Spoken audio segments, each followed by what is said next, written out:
Hello बच्चों, आइए इस प्रश्न को पढ़ते हैं। दो चालक लूपों के तल परस्पर आमने सामने एक दूसरे से कुछ ही दूरी पर हैं। एक प्रेक्षक उनकी उभयनिष्ठ अक्ष कॉमन एक्सिस के अनुदिश देखता है। यदि बड़े लूप में अचानक दक्षिणावर्त अर्थात क्लॉकवाइज धारा आई स्थापित की जाए तो छोटे लूप में प्रेरित धारा की दिशा क्या होगी। आइए इस प्रश्न की मुख्य अवधारणा की चर्चा करें। देखिए, जो प्रेरित धारा की दिशा होती है उसको निकाला जाता है सदैव लेंज के नियम से। मुख्य अवधारणा समझते हैं। यहाँ पे पहले मैं कुछ चीज बता दूं आपको। मान लीजिए ये कोई एक कुंडली है इस तरीके से, इसकी अक्ष है इस तरीके से इधर और इधर भी। इसके अंदर मान लीजिए कि धारा प्रवाहित हो रहा है इस तरीके से, कुछ इस तरीके से। तो इसके अक्ष पे हर एक जगह पे अगर आप चुंबकीय क्षेत्र की दिशा देखेंगे तो वह होगा इधर की दिशा में, हर एक जगह पे इस तरीके से चुंबकीय क्षेत्र बी। वहीं अगर कुंडली है यहीं पे इस तरीके से और इसका अक्ष है ये इस तरीके से, अगर धारा इस तरीके से प्रवाहित हो तो जो चुंबकीय क्षेत्र होता है उसकी दिशा धारा के पलटने की वजह से पलट जाएगी, कुछ इस तरीके से हो जाएगी हर एक जगह पे इस तरीके से। तो ये चीज़ यहाँ पे इस्तेमाल करेंगे हम। दूसरी चीज़ यहाँ पे ये समझते हैं। मान लीजिए हमारे पास में कोई एक इस तरीके से कुंडली है, इसको एक चुंबकीय क्षेत्र में रख देते हैं। मान लीजिए चुंबकीय क्षेत्र कागज के तल के अभिलंबवत अंदर जा रहा है। चीज़ों को समझने के लिए, आसान करने के लिए ऐसा किया है मैंने। देखिए, कुंडली का क्षेत्रफल जो है मान लीजिए ए है और कुंडली जो है कागज के तल में रखी हुई है। तो चुंबकीय क्षेत्र इसके तल के लंबवत है। मान लीजिए जो क्षेत्रफल सदिश है वो अंदर की दिशा में है, तो फ्लक्स का मान लिखा जाएगा बी सदिश डॉट ए सदिश। बी का परिमाण मान लीजिए बी है, ये बी का परिमाण है। क्षेत्रफल का परिमाण मान लीजिए ए है, तो फ्लक्स का मान आ जाएगा बी ए, क्योंकि यहाँ पे थीटा जो है वो शून्य है। यहाँ पे अगर हम आप चुंबकीय क्षेत्र को बदलें, अगर इसको हम बदलें तो इसका मतलब है जो फ्लक्स है अर्थात बी ए, ये भी बदलेगा। फ्लक्स के परिवर्तन की दर अगर हम डी फाई भागे डी टी से लिखें तो यही होता है इस लूप के अंदर प्रेरित विभव। लूप का प्रतिरोध अगर मान लीजिए आर है तो लूप के अंदर प्रेरित धारा का मान लिखा जा सकता है आई बराबर ई भागे आर। लेंज का नियम कहता है कि जो ये धारा प्रेरित हुआ है इसकी दिशा इस तरीके से होती है कि ये परिवर्तन का ही विरोध करेगा अथवा परिवर्तन के कारण का विरोध करेगा। जो परिवर्तन का कारण है यहाँ पे वो है चुंबकीय क्षेत्र का बदलना। इसकी दो स्थितियां हो सकती हैं, या तो हम चुंबकीय क्षेत्र को यहाँ पे बढ़ा रहे हैं या तो उसको घटा रहे हैं। उसी हिसाब से ये विभव भी प्रेरित होता है।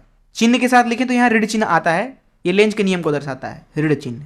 और डी फाइव भागे डी टी बराबर होता है ई का परिमाण, ये चीज़ है फैराडे का द्वितीय नियम।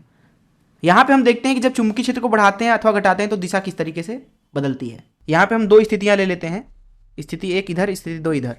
ये हमारी कुंडली है और ये इधर कुंडली है। चुंबकीय क्षेत्र बना देते हैं, अंदर की तरफ जा रही है इस तरीके से, इस तरीके से,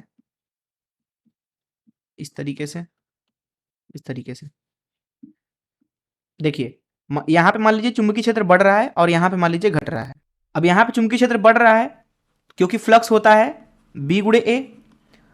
जब बी बढ़ रहा है तो फ्लक्स भी यहाँ पे बढ़ रहा है। इसका मतलब है कि यहाँ पे जो धारा होगी वो इस तरीके से प्रेरित होगी कि वो अपने अंदर से फ्लक्स को घटाए। ऐसा करने के लिए उसको इस तरीके से प्रेरित होना पड़ेगा धारा आई, ताकि वो बाहर की तरफ चुंबकीय क्षेत्र प्रेरित कर सके। और जब बाहर की तरफ चुंबकीय क्षेत्र प्रेरित करेगा तो ये होगा विपरीत अंदर वाले के, और इस तरीके से फ्लक्स जो है इस कुंडली में उसके परिवर्तन के कारण धारा इस तरीके से प्रेरित हो जाएगी। वहीं यहाँ पे धारा जो प्रेरित होगी वो इस तरीके से प्रेरित होगी, क्योंकि फ्लक्स जो है यहाँ पे घटेगा। उसको बढ़ाने के लिए जरूरी है कि अंदर की दिशा में चुंबकीय क्षेत्र आए, यहाँ जो धारा प्रेरित हुआ है उसकी वजह से। तो इस तरीके से हम धारा की दिशा निकाल सकते हैं। तो मुख्य धारा, चलिए प्रश्न को अब हल करते हैं। यहाँ पे मैंने स्थिति को बना लिया है। प्रश्न में हमसे पूछा जा रहा है कि जो बड़ा लूप है अर्थात ये वाला लूप, इसमें दक्षिणावर्त क्लॉकवाइज धारा आई स्थापित की जाए। तो यहाँ स्थापित करके इन्होंने रखी है। तो बोल रहे हैं कि तो छोटे वाले लूप में प्रेरित धारा की दिशा क्या होगी। देखिए, जब हम इसको इधर से देख रहे हैं तो यह ऐसे दिखेगा।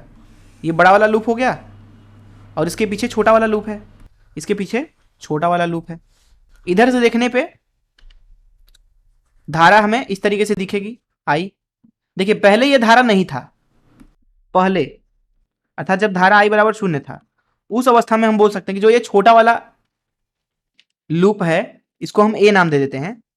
उससे गुजरने वाला जो फ्लक्स है फाई ए बोल देते हैं उसको, वो शून्य था क्योंकि आसपास कोई चुंबकीय क्षेत्र था नहीं धारा शून्य होने पे।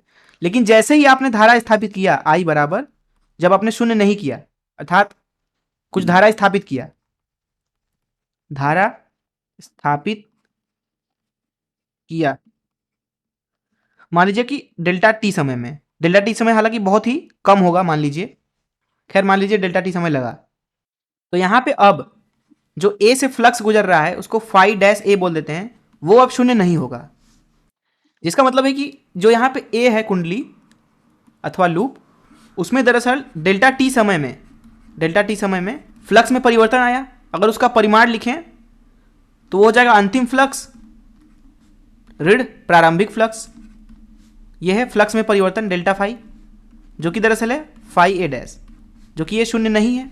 इसलिए यहाँ पे फ्लक्स के परिवर्तन की वजह से ए में धारा प्रेरित हो जाएगा कुछ समय के लिए। जितने देर में आप ये आई स्थापित करेंगे उतना ही देर में यहाँ पे ए में भी धारा प्रेरित हो चुका है।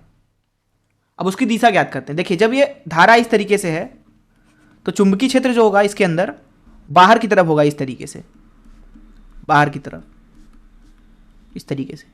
धारा की दिशा में अपने अंगुलियों को मोड़िए, अंगूठे की दिशा जो है वो बताएगा चुंबकीय क्षेत्र की दिशा इसके अंदर, अर्थात जो ये छोटा वाला लूप है उसके अंदर बाहर की तरफ चुंबकीय क्षेत्र बढ़ा है, तो उसको घटाने की कोशिश की जाएगी लेंज के नियम से। इसलिए ए में जो धारा प्रेरित होगी वो इस तरीके से हो जाएगी, अर्थात वो अंदर की तरफ में चुंबकीय क्षेत्र प्रेरित कर देगा। ये मान लीजिए आई ए बोल देते हैं इसको, अर्थात जिस दिशा में आपने धारा लगाया बड़े वाले लूप में उसके विपरीत दिशा में प्रेरित हो जाएगा छोटे वाले लूप में। प्रश्न में बोला जा रहा है कि दक्षिणावर्त धारा हमने लगाया है तो इसमें वामावर्त धारा प्रेरित हो गई। मैं आशा करता हूं कि आपको इस प्रश्न का हल जरूर समझ में आया होगा। धन्यवाद।